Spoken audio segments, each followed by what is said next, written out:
আসসালামু আলাইকুম ওয়া রাহমাতুল্লাহ। চলে আসছি গ্রামের বাড়িতে ছুটে। আমাদের গ্রামের বাড়ির পাশেই ছোট্ট একটা নদী। এই ছোট নদীতে দেখেন এখানে অনেক ভ্রমণশীল মানুষগুলো ওরা চলে আসছে নদীতে ভ্রমণ করার জন্য। এই যে দেখেন বোটে করে তারা ঘুরতেছে নদীতে।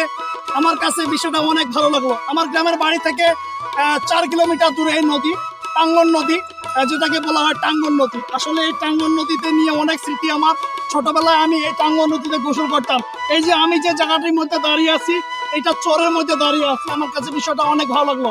এই যে আমি দেখাই, এই যে আমার পাশে দেখেন স্পিড বোটের লোকজন ঘুরতেছে, ভ্রমণ প্রিয়শীল লোক। আসলে ভ্রমণ করতে কার না ভালো লাগে।